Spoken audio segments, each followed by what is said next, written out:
So that takes us to the 497th best album of all time, which is, I mean, this by various artists, but the album's title is "The Indestructible Beat of Soweto."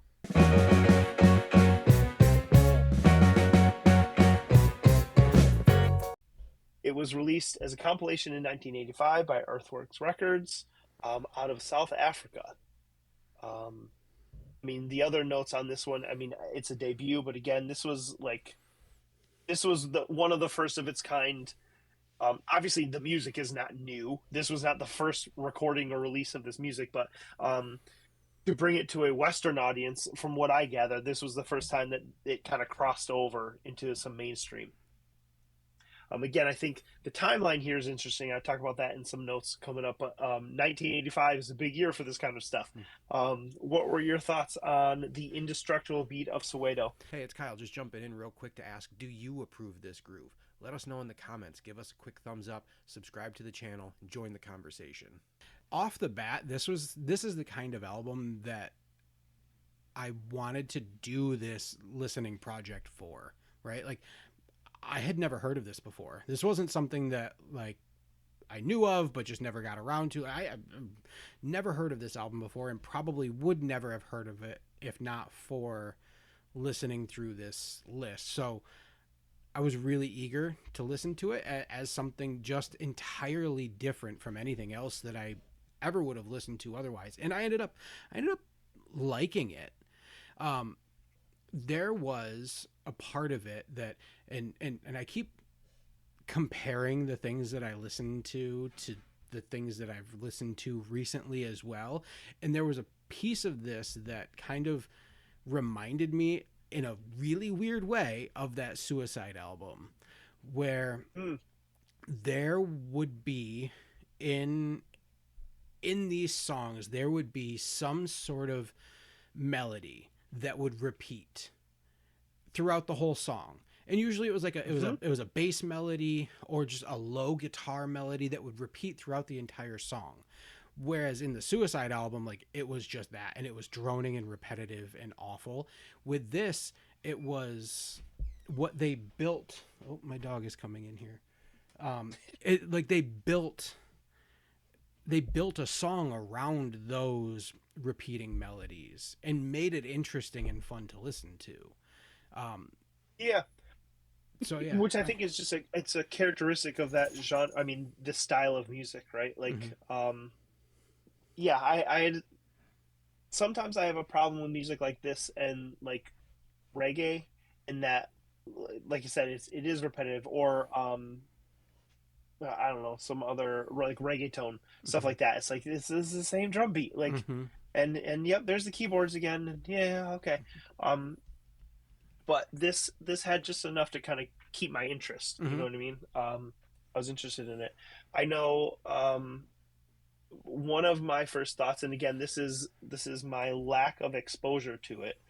Um, was I my first thought was, did this come out before or after Paul Simon's Graceland? Right, like where was this on the timeline? And Mhm. it came out before, Mhm. right? It came out before that album. So, to me, right, there's no way that Paul Simon either didn't know or hadn't heard this stuff and was like, I want to work with I those like guys. yeah, Like, this is different. This is yeah. cool. Like, um, so with that in mind, like I was, it almost like gave me more context for it. Mhm.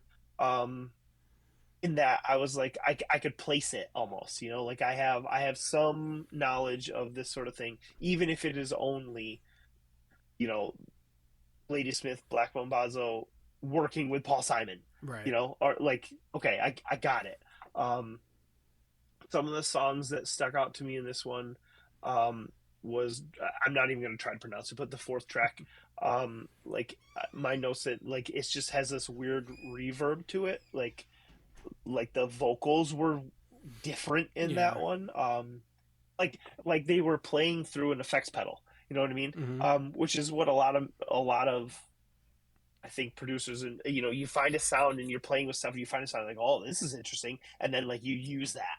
You know what I mean? Like that sound came through um, and stuck out to me a lot. Mm-hmm. Um, yeah, I but liked. I mean, what did you score this one? I gave it a 3 again, 3 out of 5.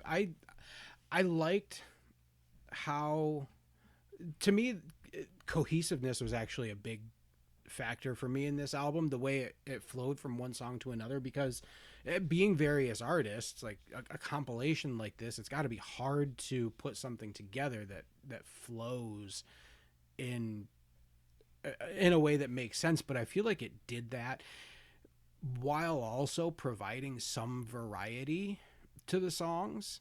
Like, one song to the next didn't feel like it was the same song over and over again, but it also Hmm. wasn't like massively different each time. And going back and looking and seeing, the different artists that they pulled together to do this album, I mean, it was a mix of artists that were more focused on the more traditional aspects of South African music, combined with artists who were more modern in their playing and their writing styles. There was a mix of more urban artists and more rural artists, and the way that they were able to pull all of that together and make a cohesive and interesting to listen to album. I mean, I gave it a 3. It's not something that I would actively seek out again to listen to Hmm. if it came on. If it was one of those that, like, I didn't know what to listen to and I opened my music app and that was like, You wouldn't hate skip it. yeah, like, you haven't listened to this in Yeah, a long time, like, I could put that back on again. sure. Yeah, I scored it a 2. It's again just on my scale, just because I was like, okay, I hear it.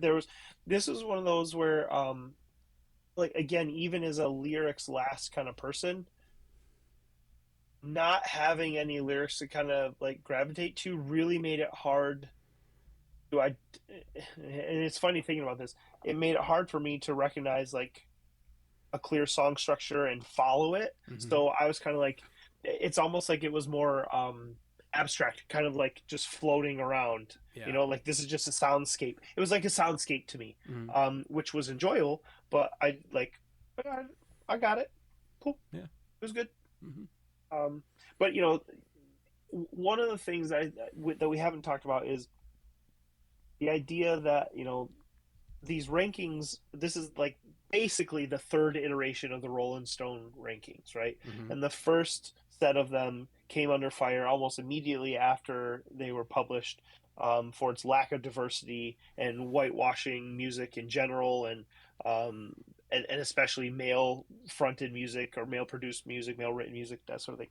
Um, so with that in mind, I'm listening to this and kind of going like, yeah, this is like different. I mean, for what it is, like again, I don't have a context for it. I did not grow up as this with my culture. But Mm-hmm. like I can appreciate it. Yeah. It's so different to me. It was so different. It's like, yeah, put it on the list. Yes. Yeah. Yeah, it was, and like I said at the beginning of this one, this is the sort of album that I was excited to have to listen to or to be exposed to, because it's not something that I would have been exposed to otherwise. And by the time I got through it, I was happy to have listened to it. Cool. Hey, thanks for watching. We'd love to know what you think of this album, so let us know in the comments. Do you approve this groove? And as always, a quick thumbs up helps a lot. Subscribe so you can see all 500 albums, and we'll see you on the next record.